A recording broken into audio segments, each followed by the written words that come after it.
The 1st Royal New South Wales Lancers was an Australian Army light cavalry regiment. Its complicated lineage includes the New South Wales Lancers, which were first formed as a colonial unit in 1885, and subsequently saw action in the Second Boer War, and later during First World War at Gallipoli and Palestine as the 1st Light Horse Regiment. The unit subsequently served during the Second World War as the 1st Armoured Regiment equipped with Matilda tanks, fighting the Japanese in New Guinea and Borneo. The Lancers were reformed after the Second World War in 1948 as a reserve formation in the citizens' military forces known as the 1st Armoured Regiment. In 1949, the regiment was renamed the 1st Royal New South Wales Lancers. However, in order to reallocate the former name to the tank regiment that was to be established in the new Australian Regular Army, in 1956, the 1st Royal New South Wales Lancers was merged with the 15th Northern River Lancers to create the 1st 15th Royal New South Wales Lancers, a unit which continues to serve today in the Australian Army Reserve. History: Second Boer War. The unit's complicated lineage included the New South Wales Lancers, which had been first formed as a colonial unit in 1885 and had later served in the Second Boer War. A half-squadron of the regiment had been in Great Britain, where they participated in the Diamond Jubilee of Queen Victoria. When war was declared, they were transported to South Africa. The Lancers contributed a squadron that had served under John French in Lord Roberts' army, and participated in a counter-invasion of the Orange Free State that eventually lifted the siege of Kimberley in 1900. First World War and interwar years. In August 1914, following the outbreak of the First World War, the 1st Light Horse Regiment was formed at Rosebery Park in Sydney, as part of the raising of a 20,000-man expeditionary force known as the Australian Imperial Force. The new regiment was raised mainly from volunteers of the 7th Australian Light Horse, an existing militia unit based in Sydney and on the New South Wales south coast. Upon establishment, the men from the 7th ALH formed the bulk of regimental headquarters and A and B squadrons, while AIF volunteers made up the remainder of the new unit.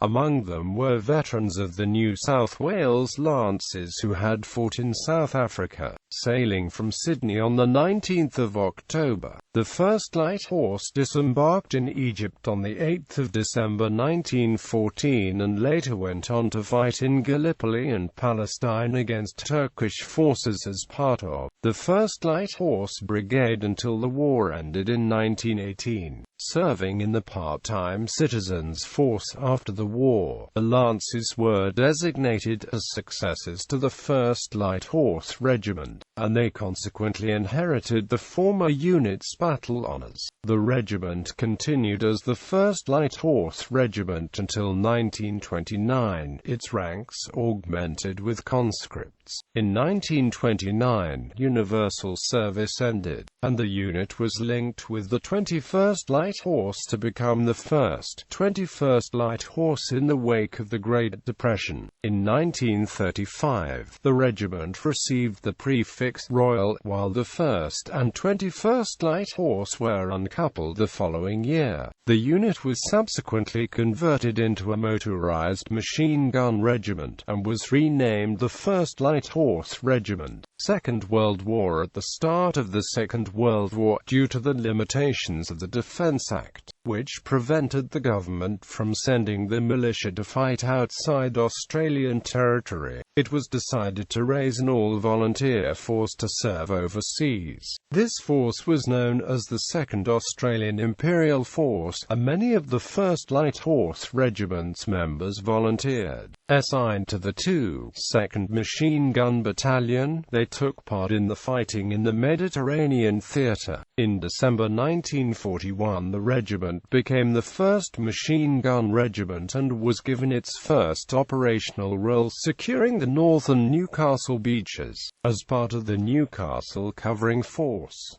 In March 1942, the regiment was again renamed, being converted to the 1st Motor Regiment. This change was short-lived however, and it was changed again in May to the 1st Tank Battalion, becoming part of the 3rd Army Tank Brigade, equipped with Matilda tanks. In 1943 the unit became part of the 4th Armoured Brigade and was designated as an AIF unit, thus allowing it to be deployed to any theatre of the conflict. Later, after completing training in Caboolture, Queensland, it deployed to New Guinea in August 1943 where it supported the 9th Division fighting the Japanese 20th Division around Lae, on the Huon Peninsula and around Finschhafen, Saddleberg and Lacona. The unit was then withdrawn to Australia in mid-1944. During the fighting the tanks had performed well, and despite the difficult jungle terrain, the suitability of the Matilda for such operations had been proven, with the Australians effectively employing combined arms tactics against which the Japanese had no effective response.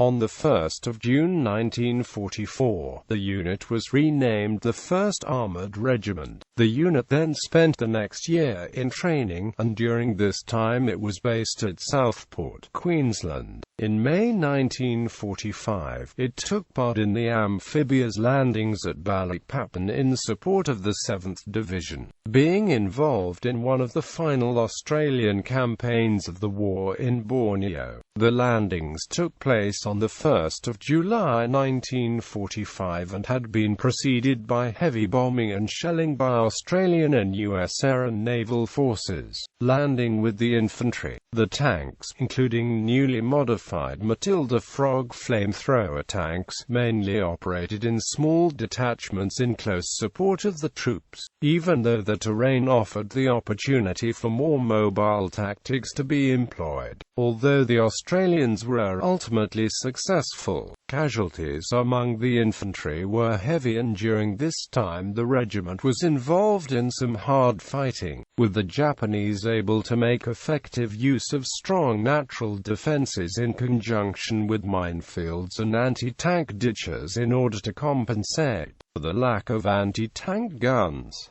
With the fighting coming to a conclusion, however, tank operations ceased on the 24th of July. In total, casualties suffered by the regiment during the war included 14 dead. Post-war era. Following the end of the war, the Australian Army was demobilised. In 1948, the Citizens' Military Forces was re-raised, albeit on a reduced establishment of 2 divisions. As a part of this force, the regiment was reconstituted as a reserve formation on the 1st of April 1948, adopting the designation of the 1st Armoured Regiment, in recognition of its previous history. During this time the regiment continued to operate Matilda tanks and was based at Lancer Barracks in Parramatta in New South Wales. However, in 1949 the regiment was renamed the 1st Royal New South Wales Lancers, and its battle honours and history were perpetuated by this unit, in order to reallocate the former name to the tank regiment that was to be established in the new Australian Regular Army. Later, in 1956, the 1st Royal New South Wales Lancers merged with the 15th Northern River Lancers to form the 1st 15th Royal New South Wales Lancers, equipped with a small number of Centurion tanks. This unit continues to serve today as a part-time unit in the Australian Army Reserve, operating 4x4 Land Rover patrol vehicles in the light cavalry role.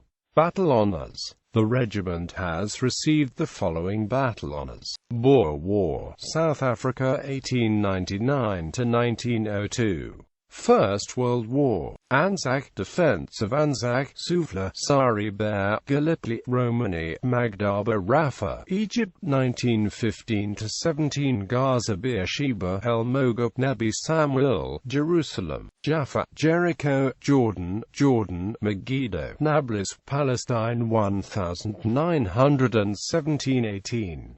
Second World War, Southwest Pacific 1943–45, Finschhafen, Saddleberg, Wirrao, Liberation of Australian New Guinea, Wirrao Lakona, Gushika Fortification Point, Borneo, Balikpapan, and Milford Highway.